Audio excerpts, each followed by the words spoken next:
Right, hi guys, welcome back to Kit Car Direct at MK Sportscars, back in the workshop talking about this. This is the MK RX5. Now, it has something a little bit different. It's an automatic. Now, before you jump on there and go, oh, it's an automatic, there is a reason for it. Now, we don't normally, it's normally manuals, we like horsepower and everything else, but sometimes it has to suit your needs. Now, William, the lucky recipient of this car, is basically asked us kindly to build this car for him.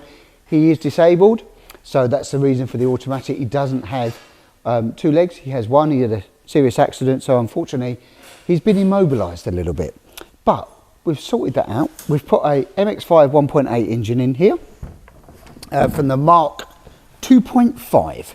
So they've got somewhere in the region of 150 horsepower, and it's been cleaned, detailed, all done. This car has been individually vehicle assessed, so it's the IVA, as we say in the UK for the short. All been done, all been passed, and now we're just doing some final touches and changes for him, really, because we've done some bits that got the car to where he wanted it to, and he's just then had a little bit of change of heart on where we wanted to go. So I'll talk through the basics at the first though. So it's got a cup nose cone, as we call it, because it's got the double grille on the front rather than the single aperture. We've got the standard headlights, LED indicators. We've got the super good VR1 tyres and Nancone AR1 tyres. Sorry, AR1 tyres and VR1 wheels. There's a lot of AR1, VR1s going on there, but VR1 wheels, AR1 tyres, really sticky, really good. Double wishbone with push rods front suspension. Works a treat. All Mazda front uprights, and we've got the Wheelwood 4-pot aluminium caliper upgrade with 256mm vented discs, so plenty of stopping power. In the engine, completely stock engine, stock gearbox, which is an automatic, and stock management. So we've had to do a lot of wiring and fiddling about with that, but we've cleaned it, made it look really detailed, checked it all over, it's spot on. We run the Mazda manifold on it down to our link pipe, and it's got a catalytic converter here and two lambda sensors, one pre-cap, one after, for your warning light if you've got any issues with your catalytic converter. We've got the 063 battery with the MK cradle. We've got the squirty bottle here for your water tank, and the wiper system, wipers, all of that. It's got a little heater under the dashboard on this one. Nicely detailed, black on black, all the interior. We've got the sports padded seats in here. These are super comfy, really look nice and cool. Padded centre tunnel top. Of course, you've got the standard gear lever in the position there for the automatic. All the running gear on this car is Mazda based, MX-5 Mark 2.5. You can use Mark 2 as well. So the instrumentation you can clearly see with the white gauges from the 2.5, and got all the binnacles, all the lights, everything else from the 2.5 Mazda. Horn will be in the centre as for any car. So it's pretty easy to get in, turn the key and drive this car. Moving to the rear. We've got our slightly lower roll bar. We do two heights in that. We've got the slightly roll, so if anybody up to sort of 6 foot tall, this is perfect, and we can go to another 50mm tall if you're sort of 6 foot plus. LED light pack on the back, full LED, all in one.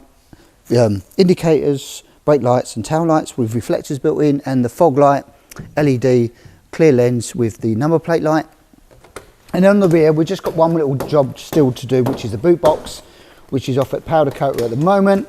We'll have a boot cover in here, but in the rear end, if you've not seen here before, we've got Mazda diff, which has been braced, so it's straight out of the Mazda. Drive shafts, AA on wishbones, Mazda MX-5 calipers, stock ones with the handbrake, Mazda fuel pump, which fits our fuel tank system as well. So really easy and very easy to service later on. It's all Mazda. Really simple to get hold of, so not a problem. Now, what we have done additionally on this car, which is the first time doing it, we reached out to Microsteer, who do the power steering. So DCE, Microsteer, down, actually only very local to us, this little controller box. You're thinking, what's that? And what's that? So we make it to make a new, we had to take the car a little bit apart to put this in, because it was a second afterthought, to put this in. So what it does though, is you've got a little control box here for your power steering. So if you can feel here, the steering's heavy, and then we go up and look, really light. Oh, we've got the wipers going, really light, and then look, really heavy, really heavy, really heavy. Oh, really light. How good's that? So for William, who's a little bit more disabled, you can actually do a couple of things with this in terms of if you want to put speed controllers and everything else. But with this, and if you're driving along for parking, you can put it on full whack, which is like literally so light. Or if you're going along the motorway, you can just adjust it and have it a little bit more heavier in there. Turn that down, there you go, so it can stabilise. Or we can put speed sensors and do other things, or you can put it in a medium setting here and just have it so it's really light. So that's going to make his driving experience so much easier. Right, so we check out the engine bay here where we talk about DCE, Microsteer, the box here for it and the power. So we to make a custom bracketry for all of this to mount. So what we did was this. We got the drawings from Microsteer, we then 3D printed one of these to do it, because it's a lot easier to do with a mock-up, get it all mocked up in position. It's quite clever in it nowadays, the technology, what it can do. I'm blown away by it all, really. It's amazing. So we've done that.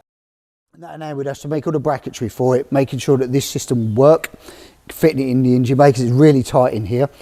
So then we had to remake new bushings, new joints, universal joints all under here to fix to the Mazda column. Then make a custom link bar, which is collapsible all the way down to our 2.4 steering rack as well. And then of course do the standard wiring to wire it all into the Microsteer system to make sure all of that works as well. And well, I'm super impressed. So if you've got a Lotus 7, maybe you're lacking a little bit of strength for you, you've got a medical condition that doesn't allow you that, there's nothing stopping you having one of these cars. You're thinking, oh, the steering needs power steering. It can be fitted. And it doesn't need vacuum lines and all that. It's a couple of wires to wire it in, some custom bracketry, and it can just transform your life to be able to go and drive one of these amazing little sports cars. So yeah, next job for this is boot box, fit, finish, then PDI the car, get the registration documents in, and William will be on the road. So I'm sure he's going to be absolutely stoked with his car. It goes quite well. I don't think we'll be doing much of a test drive on this. We may get a chance, depending on the weather. We've had a lot of rain. If we do get the opportunity to test drive it on a dry day, we might get lucky enough to see what it goes like.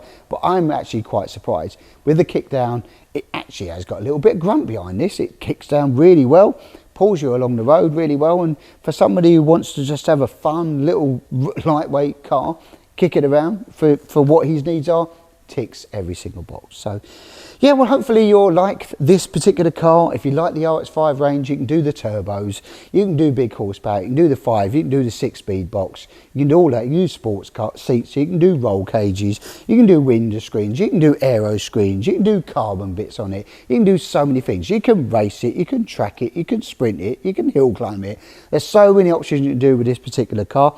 Or it can certainly nudes if you want to just pop down to the shops. So yeah, that's it. If you want to know more about the range from the RX-5 Cup 200 or the Sprint 8185, then hook us up, phone call, email, come and see us at the factory or one of the show's events that we've got coming up extremely soon. Next one will be Donington, March the 11th on a Wednesday. If you fancy a little passenger hot lap in a Cup 200 car, we're going to be there, but you need to book up. There's only a couple of spaces left on that. If you want to know about the range and come and talk to us at Donington, March the 11th, coming up in about a week or two's time. That'd be amazing. That's it, guys. Like, share, subscribe. Yes, I will catch you next time.